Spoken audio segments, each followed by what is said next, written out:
Tahukah Anda bahwa Jakarta pernah punya kasino? Tidak hanya satu, ada beberapa rumah-rumah judi resmi di Jakarta di era pemerintahan Letnan Jenderal KKO Ali Sadikin. Selama 10 tahun pemerintahannya, Ali Sadikin berhasil meraup miliaran rupiah pajak judi untuk mendanai pembangunan Jakarta.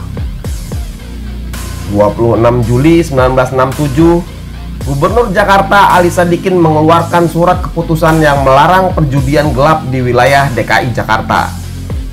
2 bulan kemudian, dia meresmikan kasino pertama di Petak 9 Glodok, Jakarta Barat. Akibat kebijakannya itu, Bang Ali kemudian dicaci maki di mana-mana. Dia sendiri mengetahui bahwa dirinya bahkan disebut-sebut sebagai gubernur judi dan gubernur maksiat. Ali Sadikin mengakui sebenarnya dia benci judi. Sebagai seorang muslim, dirinya tak pernah berjudi. Tapi saat itu Jakarta kekurangan dana untuk pembangunan infrastruktur seperti sekolah, jalan, puskesmas hingga pasar. Sementara pada saat yang sama banyak judi liar bertebaran, sedangkan uang setorannya tidak masuk ke dalam pajak pemerintah daerah.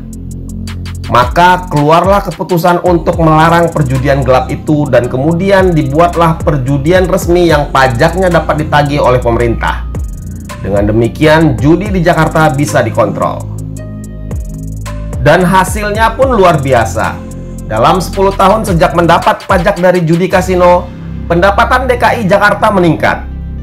APBD DKI yang semula hanya 66 juta rupiah meningkat hingga 89 miliar rupiah. Namun tetap saja banyak yang mengkritik dan menyindirnya dengan sebutan gubernur maksiat dan gubernur judi. Tapi Bang Ali tetap teguh melaksanakan kebijakan tersebut untuk kepentingan pembangunan Jakarta. Bahkan dengan santai dia menyampaikan bahwa jika tidak mau menerima kebijakan itu, maka masyarakat yang protes tidak bisa keluar rumah, karena jalan yang dibuatnya adalah hasil dari pajak judi. Bang Ali menilai daripada judi dibiarkan secara liar, lebih baik dilegalkan dan membawa manfaat untuk pembangunan kota Jakarta. Ali Sadikin dengan kebijakannya memastikan bahwa tempat penyelenggaraan judi tidak boleh berdekatan dengan daerah perumahan, rumah-rumah ibadah, sekolah-sekolah, dan objek-objek kebudayaan. Selain itu, tempat harus tertutup dan tidak mudah didatangi oleh masyarakat berpenghasilan kecil.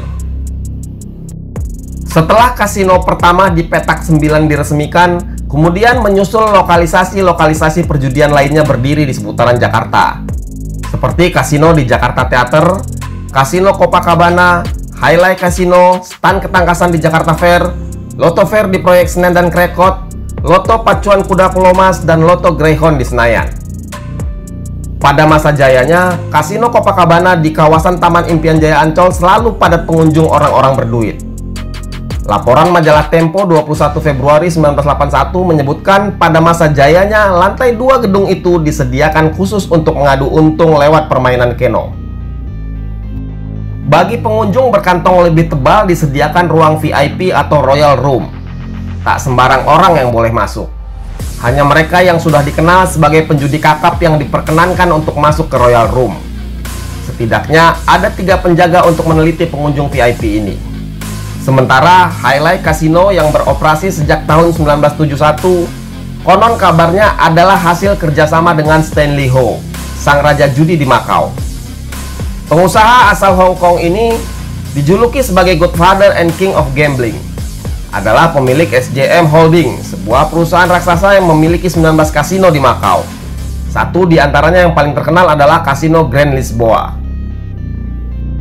Tahun 1977, jabatan Gubernur Ali Sadikin pun berakhir. Maka, mulai berakhir pula kiprah para pengusaha judi di Jakarta pada waktu itu. Pada April 1981, Kasino Copacabana di Ancol ditutup untuk selamanya oleh Gubernur Cokro Pranolo.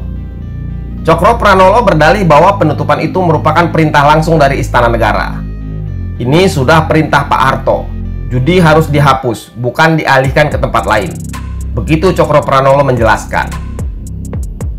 Dengan menghilangnya bisnis kasino di Jakarta, para penjudi pun tidak punya pilihan lain kecuali menuju Genting di Malaysia atau ke Makau yang terkenal sebagai Las Vegas of Asia. Sesuatu yang tidak disukai oleh Ali Sadikin karena dianggap hanya membuang devisa ke negara lain.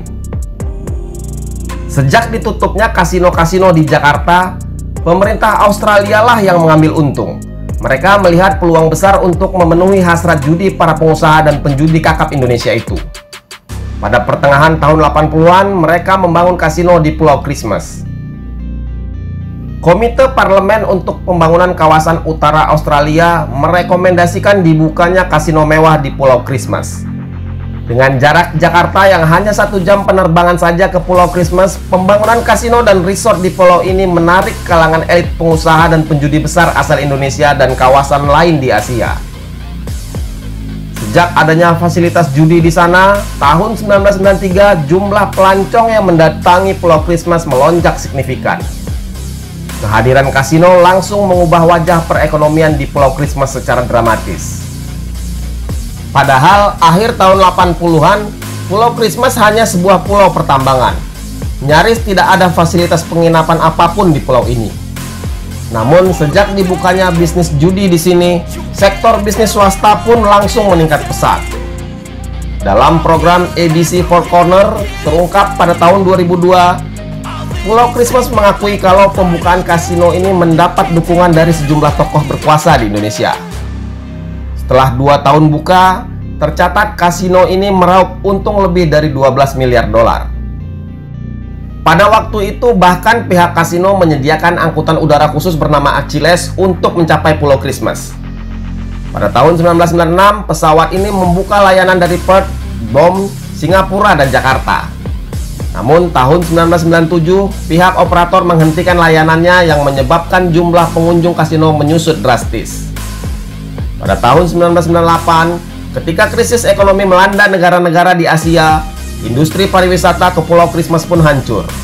Pemilik kasino jatuh bangkrut dan akhirnya tutup.